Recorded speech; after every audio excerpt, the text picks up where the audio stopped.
Dan Dickau here for Gonzaga Nation SI on the Gonzaga Nation Media Network. Well, round one NCAA tournament is complete. I'm going to give you my predictions for the round of 32 and who will be advancing to the Sweet 16. So we will start in the South region. Alabama takes on Maryland. I'm going to have to go with Alabama with this one. Brandon Miller scoreless. Obviously, there's a lot of off-the-court issues swirling around that Alabama program, but they had an easy cruise to a 21-point win in their first round over Texas A&M Corpus Christi. I don't expect Maryland to be too big of a thorn in the side of Alabama. I would expect Alabama to have a double-digit win in this one.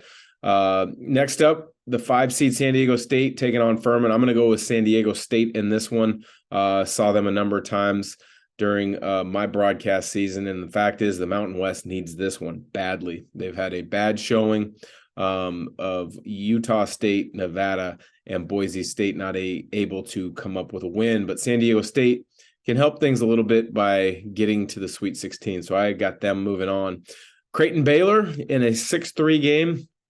I've got Baylor winning that one today, as well as in the 7-15 game, which I will be calling on Westwood One Radio later today in Sacramento. Missouri and Princeton, an interesting matchup of styles. Princeton wants to slow it down, control pace. Missouri, best in the country at forcing turnovers.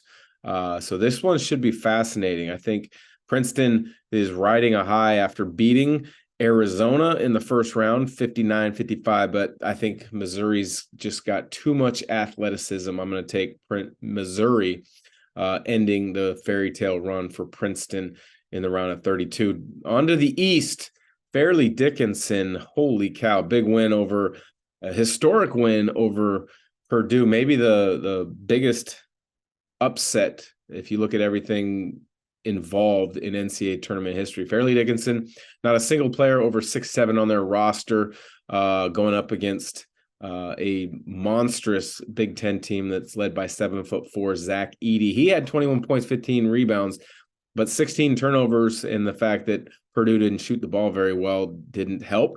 Fairleigh Dickinson, get this one. Out of 363 teams in Division I basketball, their defense efficiency numbers, 353, and they're able to come up with the big time upset, 63-58. In the next round of 32 in the East, Duke against Tennessee. Well, I liked this Tennessee team early, but the way Duke is playing right now, I'm going to have to flip my decision. I'm going to go Duke over Tennessee. They've been really good as of late. The 6 Kentucky Wildcats versus the 3, the Kansas State Wildcats. I'm going to have to go Kansas State on that one, even though Kentucky beat a really good Providence team. I think there's just something about Jerome Tang's club right now. Their point guard, Marquise Noel, is fun to watch. Keontae Johnson has had a terrific story after transferring from Florida, where he collapsed on court a little over a year ago. So I've got Kansas State moving on there. In the bottom part of that bracket, Michigan State Marquette. I've got Marquette moving on. Always tough to beat Tom Izzo in March, but I think Shaka Smart's Marquette Ball Club has enough to do that. Moving to the Midwest, the 1 seed Alabama faces the 9 seed Tigers of Auburn. I'm going to go with Houston in that one.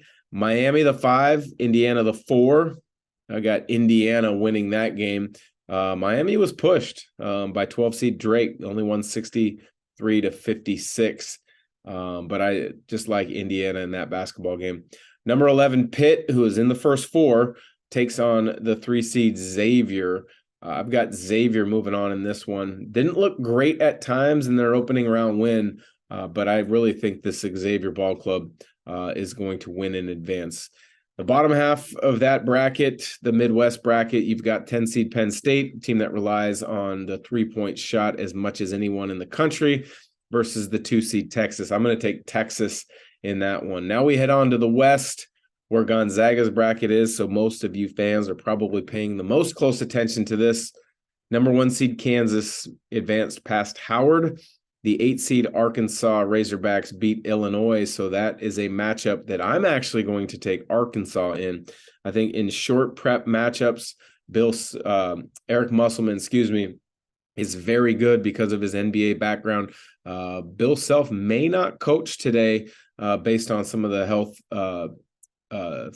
issues that he is working through, but best of luck to Coach Self to get healthy in a hurry. But I've got Arkansas winning that game. The 5-4, St. Mary's out of the WCC, and UConn, the 4 seed out of the Big East. I've got St. Mary's. St. Mary's looked really good against VCU. That's a physical, aggressive defense. They got the job done, and Aiden Mahaney did not play great. So for St. Mary's fans, you've got to have the thought that he's going to play better. I've got the Gales of St. Mary's in the WCC advancing. Interesting. Only one Pac-12 team left, only one Mountain West team left, 2 WCC teams left. The 6 seed TCU Horned Frogs take on your Gonzaga Bulldogs, the 3 seed in Denver on Sunday. I've got Gonzaga advancing in that one. Mike Miles Jr. is a very good guard. When he has been healthy and he has been right, TCU's been a different team. It was banged up.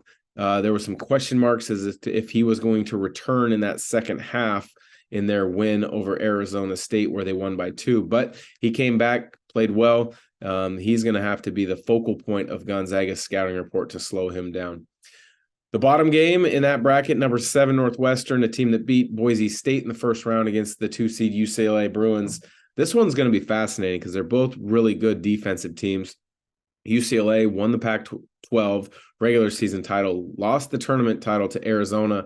But the biggest question about them is they've lost Defensive Player of the Year Jalen Clark for the rest of the season due to injury. Adem Bona, he missed a couple games. It looks like he may be back in the round of 32 game against Northwestern. That will be interesting. I will be calling that game in Sacramento as well for Westwood 1. But Chris Collins has a terrific backcourt for Northwestern. Boo Buie, as well as Chase Audige, can really defend. They can really score. And I think this is going to be a close one, but I do think UCLA is going to prevail. There you have it. Don't forget to continue to check back to the website as well as our podcast feed and social media channels for all the different updates, lots of storylines, things to keep an eye out for, not just with Gonzaga basketball, but the entire tournament itself, because there is nothing, and I mean nothing, like March Madness.